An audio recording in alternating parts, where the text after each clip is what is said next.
नमस्कार, मैं हूँ पार्थ और आज मैं आपको लेकर के आया हूँ इरावतेश्वर मंदिर तंजावुर।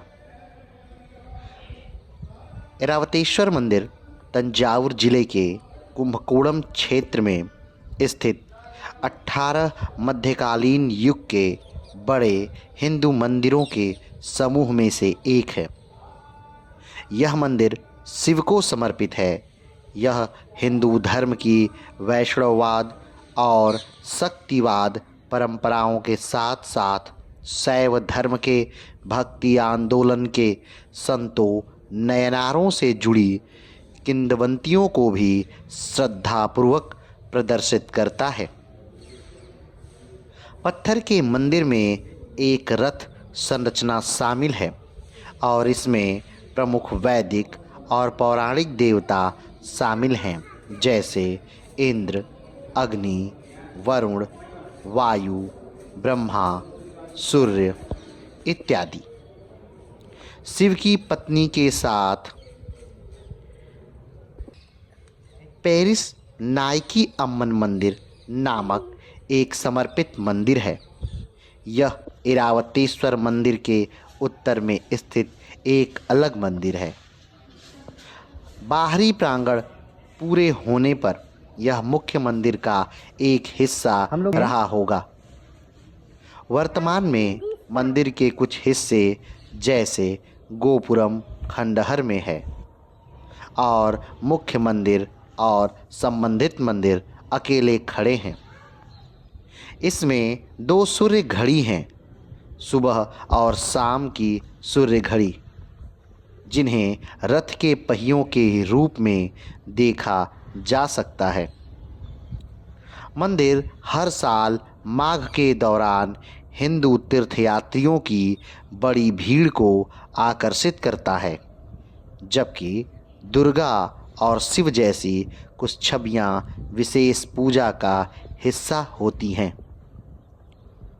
इरावतेश्वर मंदिर कुंभकोणम शहर में स्थित है, जो चेन्नई से 310 किलोमीटर दक्षिण पश्चिम और चिदंबरम से 90 किलोमीटर दूर है। यह तंजावुर में बृहदेश्वर मंदिर से लगभग 40 किलोमीटर उत्तर पूर्व और गंगईकोंडचोलपुरम मंदिर से लगभग 30 किलोमीटर दक्षिण पश्चिम में स्थित है। ये तीनों यूनेस्को की विश्व धरोहर स्थल का हिस्सा हैं। नियमित सेवाओं वाला निकटतम हवाई अड्डा तिरुचिरापल्ली अंतर्राष्ट्रीय हवाई अड्डा है, जो लगभग 90 किलोमीटर दूर है। मंदिर तिरुचिरापल्ली को जोड़ने वाले राजमार्ग 22 और तंजावुर से जोड़ने वाले राजमार्ग 36 पर स्थित है।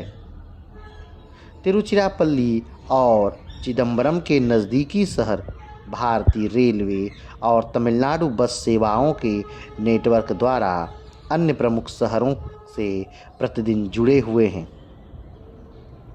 मंदिर हालांकि अंतर्देशीय है, लेकिन कोंडिलम नदी के पास कावेरी डेल्टा के भीतर बंगाल की खाड़ी और उसके मध्य में हिंद महासागर तक पहुँच है। इरावतेश्वर शिव मंदिर एक जलकुंड है, जिसमें एक जुड़ा हुआ चैनल है जो कावेरी नदी से पानी लाता है। हिंदू हर साल कुंड में डुबकी लगाने के लिए इकट्ठा होते हैं। स्थानीय पौराणिक कथाओं में बताया गया है कि कैसे ऐरावत या इंद्र के सफ़ेद हाथी ने इस कुंड में डुबकी लगाने के बाद साफ सफ़ेद त्वचा प्राप्त की थी। यह किंवदंती आंतरिक मंदिर के पत्थर पर उकेरी गई है और इंद्र के इस हाथी ने इस मंदिर को अपना नाम दिया है। चोलों ने अपने साम्राज्य भर से सैकड़ों हिंदू मंदिर बनवाए। इनमें से 4 पत्थर के विमान से बने विशाल परिसर थे। इरावतेश्वर मंदिर इन 4 मंदिरों में से एक है और इसका निर्माण राजराज द्वितीय ने करवाया था। इसे करक कोइल के रूप में वर्गीकृत किया गया है क्योंकि इसे रथों के बाद डिज़ाइन किया गया था। वाहन ज्यों त्योहारों के दौरान जुलूसों में इस्तेमाल किए गए थे। अन्य 3 मंदिर राजराज प्रथम द्वारा निर्मित तंजावुर, राजेंद्र प्रथम द्वारा निर्मित गंगईकोंड चोलपुरम और कुंतोतुंगा द्वितीय द्वारा त्रिभुवन में पाए जाते हैं। इरावतेश्वर मंदिर एक और वर्गाकार संरचना है जो 1166 ईस्वी में पूरी हुई थी। बचा हुआ मंदिर एक मिश्रित दीवार से घिरा हुआ है जो लगभग 107 मीटर गुणा 70 मीटर है, जिसमें दीवार के बाहर एक नंदी मंडप और ध्वज स्तंभ पाया जाता है। मुख्य मंदिर स्वयं 30 मीटर गुणा 63 मीटर के चबूतरे पर स्थित है और इसमें गर्भगृह और 3 मंडप हैं: अर्धमंडप, मुखमंडप और अग्रमंडप। गर्भगृह या आंतरिक गर्भगृह 12 मीटर की भुजाओं वाला एक चौकोर है जिसमें मोटी दीवारें हैं, जिस पर विमान की ऊंचाई तक बढ़ता है। आंतरिक गर्भगृह के चारों ओर कोई परिक्रमा पथ प्रदान नहीं किया गया है, बल्कि यह बाहर आंगन में है। गर्भगृह खंभों पर टिके अर्धमंडप के माध्यम से मुख मंडप से जुड़ा हुआ है। 2 विशाल द्वारपालों से घिरा हुआ है।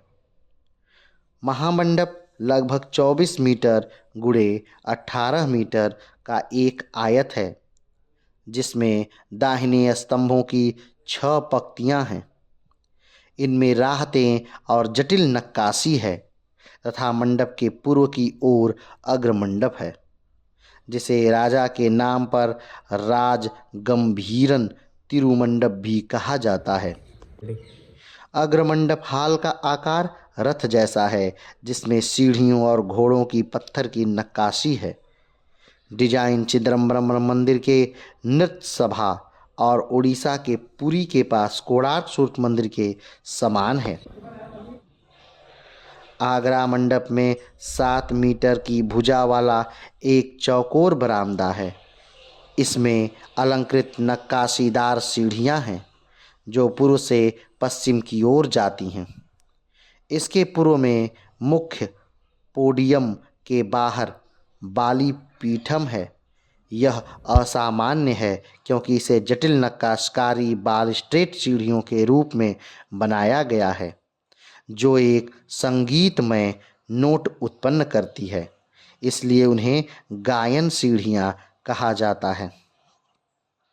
यह मंदिर कला और वास्तुकला का एक भंडार है और इसमें कुछ बेहतरीन पत्थर की नक्काशकारी है। हालांकि यह मंदिर बृहदेश्वर मंदिर या गंगईकोंड चोलपुरम मंदिर से बहुत छोटा है, लेकिन यह विस्तार में अधिक उत्कृष्ट है। सभी इकाइयों की ऊंचाई और अनुपात सुंदर है और वास्तुकला में मूर्तियों का बोलबाला है। बलिपीठ का कुर्सी एक छोटे से मंदिर से सटा हुआ है जिसमें गणेश की एक छवि है। मुख्य मंदिर के आधार पर बनी हुई नक्काशी 63 शैव भक्ति संतों की कहानियों का वर्णन करती है जिन्हें नयनार कहा जाता है। ये कहानियाँ सेक्किलर द्वारा रचित पेरियार पुराण में पाई जाती हैं। मुख्य गर्भगृह की बाहरी दीवारों पर 5-5 मूर्तिकला के आले हैं जिनमें से बीच वाला आले दूसरों से बड़ा है।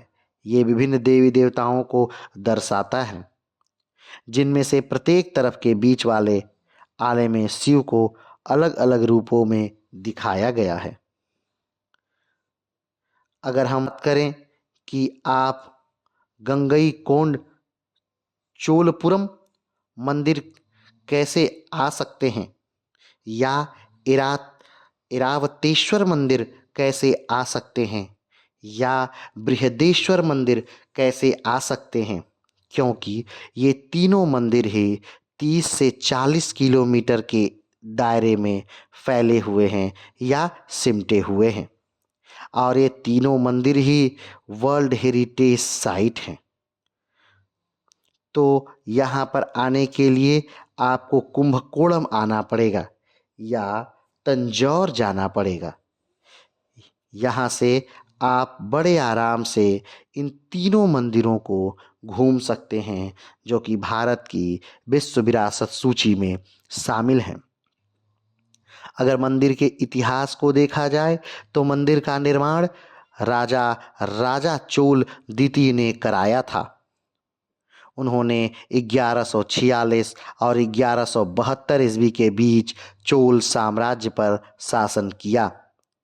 उनके पूर्ववर्तियों की स्थापित राजधानी गंगापुरी थी, जिन्हें कुछ शिलालेखों में गंगईकोंड चोलपुरम के रूप में संदर्भित किया गया है, जिसका नाम राजा द्वारा पवित्र गंगा नदी के पानी लाकर उनका विरोध करने वाले हर दूसरे राजा को हराने के बाद रखा गया था। हालांकि राजराज द्वितीय ने अपना अधिकांश समय द्वितीय राजधानी शहर अरियाटिली में बिताया, जिसे पझययाइर और राजराजपुरी भी कहा जाता है। इस शहरी परिसर के दारासुरम, कुंभकोणम, एतावतेश्वर मंदिर का स्थल शामिल था। वह तमिल साहित्य का संरक्षक था और अपने पिता के और दादा द्वारा समर्थित। शिलालेखों में ऐरावतेश्वर मंदिर के रूप में जाना जाता है। ऐरावतेश्वर मंदिर आज के मुकाबले बहुत बड़ा है। शिलालेखों के अनुसार इसमें श्रीरंगपट्टनम मंदिर के समान सप्त वेदियां और 7 प्रांगण थे। मुख्य मंदिर वाला एक प्रांगण बचा हुआ है, सिवाय इसके कि सभी नष्ट हो गए हैं। वर्तमान आगंतुक परिसर में कुछ दूरी पर गोपुरम और कुछ संरचनाओं के खंडहर हैं, जो पुष्टि करते हैं कि यह स्थल किसी समय अन्य प्रमुख चोल युग के मंदिरों और राजधानी गंगईकोंड चोलपुरम सहित विभिन्न चोल शहरों की तरह पूरी तरह क्षतिग्रस्त हो गया। इस विनाश के कारण स्पष्ट नहीं है कि वासंती के अनुसार 13वीं शताब्दी के उत्तरार्ध में चोलों को हराने वाले पांड्यों ने अपनी पिछली हार का बदला लेने के लिए शहर को नष्ट कर दिया होगा। वैसे तो अगर इस मंदिर के बारे में बताया जाए तो शायद कई दिन लग जाए, पर फिर भी ये जानना जरूरी है कि ऐरावतेश्वर मंदिर को वर्ष 2004 में यूनेस्को की विश्व धरोहर स्थल में शामिल किया गया है, जिसे महान जीवित चोल मंदिर के नाम से जाना जाता है, जो कि 2 मंदिर तंजावुर में स्थित है।